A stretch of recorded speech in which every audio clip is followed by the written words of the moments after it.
తాకట్టులో ఉన్న బంగారాన్ని విడిపించి ఆ రోజు ఆన్లైన్ రేటుకే మేము కొంటాం. Sharma gold company. నమస్కారం గురుగారు. శ్రీమాత్రే నమః. శ్రీ గురుభ్యో నమః. గురుగారు, కార్తీక మాసం చివరి రోజు కార్తీక అమావాస్య. కార్తీక మాసంలో ఎలాంటి పూజలు చేయకపోయినా ఆ రోజు ఇంకా పూర్తిగా చేయొచ్చు అంటారు. అసలు కార్తీక మాస విశిష్టత ఏంటి?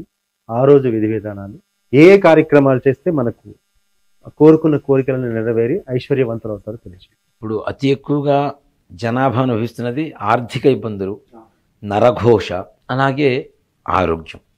ఇవే సమస్యలు ఇప్పుడు ఎక్కువగా ఉంటున్న వాళ్ళలో మిగిలినవి కొంతవరకు సంతానం, వివాహం, ఇవి కూడా ఉన్నాయి. కార్తీక మాసంలో బహుళ అమావాస్యకి ముందు 2 రోజుల ముందు మనకి మాస శివరాత్రి అని వస్తుంది. అది చాలా విశేషమైనటువంటి రోజు. ప్రతి నెల వచ్చేటువంటి శివరాత్రి కాబట్టి మాస శివరాత్రి అవుతుంది. కార్తీక మాసంలో మాస శివరాత్రి చాలా విశేషమైనటువంటి రోజు. ఇంకా ఆ రోజున కావచ్చు, ఆ రోజు కూడా కుదరలేదు అనుకుంటే కనీసం అమావాస్య రోజున కావచ్చు. మనం కార్తీక మాసం నెల రోజులు ఉపవాసం చేశామా లేదా తీసి పక్కన పెడితే కనీసం మాస శివరాత్రి రోజైనా లేదా అమావాస్య రోజైనా సరే ఒక్క రోజైనా ఉపవాసం చేయండి.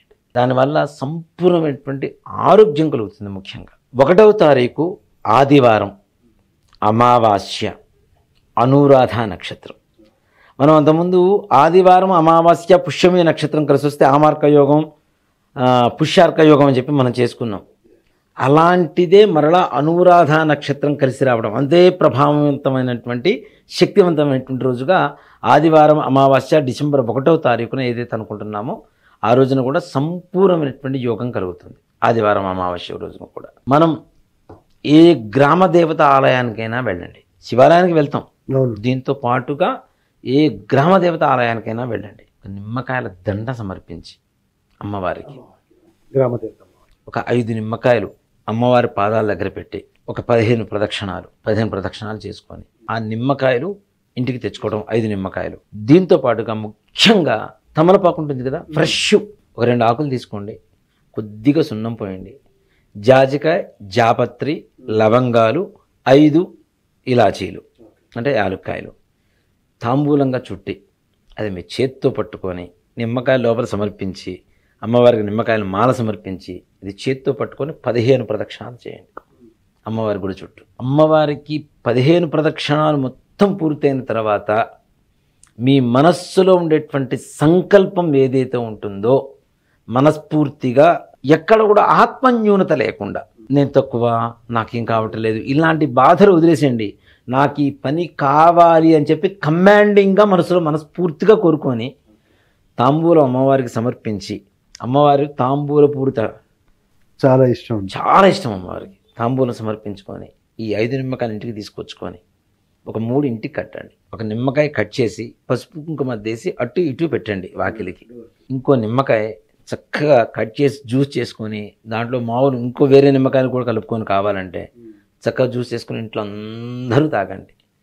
ఉండే నరఘోషలు పోతాయి, ముఖ్యంగా ఆరోగ్యం వస్తుంది, కార్యసిద్ధి జరుగుతుంది. అమ్మవారికి తాంబూలం ఇస్తే, తాంబూలం వేసుకుంటే ఎంతైతే నోరు పండుతుందో మీ ఇంట్లో సిరుల పంట అంతకంటే ఇంకా మంచిగా పండుతుంది అని చెప్పడంలో ఏమాత్రం కూడా సంశయం లేదు. అమ్మవారు నోరు పండించారా, మీ ఇంట్లో పంట పండిందనే అర్థం, దాంట్లో ఏమాత్రం కూడా సంశయం లేదు. కాబట్టి అమ్మవారి తాంబూలం ఇచ్చాం కాబట్టి సిరుల పంట కలుగుతుంది. అందులో ఆదివారం, అమావాస్య, మనకి అనురాధ నక్షత్రం, గ్రామదేవతల పరిపూర్ణమైనటువంటి శక్తులుగా మారుతారు. వాళ్ళు సంపూర్ణమైన శక్తులుగా మారుతారు. ఆ శక్తిగా ఉన్నప్పుడు ఒక్క చూపు మన వైపు పడిందా చాలు, మన జీవితం ధన్యం. మన జీవితంలో మరలా కష్టం అనేటువంటి మాటకి కూడా రావాలంటే కూడా కష్టంగా మారాల్సిందే. అంత దివ్యమైనటువంటి రోజుని మనం శివాలయానికి వెళ్తాం, పూజలు చేసుకుంటాం, ఇవన్నీ కార్తీక మాసం కాబట్టి చేస్తాం. కానీ కార్తీక బహుళ అమావాస్య ఆదివారం రావడం, అనురాధ నక్షత్రం కలిసి రావడం అనేది నిజంగా ఇందాక మనం చెప్పుకున్నట్టు ఒక్కొక్క నక్షత్రము, వారము, తిథి, ఈ కాంబినేషన్ అనేది అందరి కష్టాలు తీర్చాలని చెప్పి పరమేశ్వరుడు సంకల్పం జరిగిందని చెప్పడంలో ఇది ఒక ఉదాహరణ చాలు. అన్ని అరుదైన కాంబినేషన్స్ అన్ని కదా, ఎంత మంచి కాంబినేషన్స్. అంటే వచ్చినవి సద్వినియోగపరుచుకుంటామా లేదా అనేది మన చేతుల్లో ఉంటుంది. భగవంతుడు అవకాశం ఇస్తున్నాడు, అవకాశాన్ని మనం సద్వినియోగపరచుకోవాలి.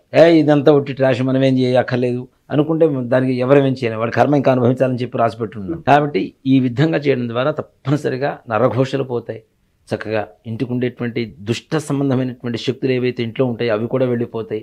మరి వంటి మీద ఉన్న ఇంట్లో ఉన్న పెద్దల అనారోగ్య స్థితి నుంచి ఆరోగ్య స్థితికి చేరుకుంటారు. చక్కగా ఇంట్లో ధనం లభిస్తుంది, ఐశ్వర్యం లభిస్తుంది, మనశ్శాంతి లభిస్తుంది. అమ్మవారు ఆ పరమేశ్వరుడు పరిపూర్ణమైనటువంటి అనుగ్రహం మన మీద సంపూర్ణంగా ఉంటుంది. కార్తీక అమావాస్య రోజు చేయాల్సిన చాలా చక్కటి పరిహారం తెలియజేశారు గురుగారు. ధన్యవాదాలు. శ్రీమాత్రే నమః. శ్రీ గురుభ్యో నమః.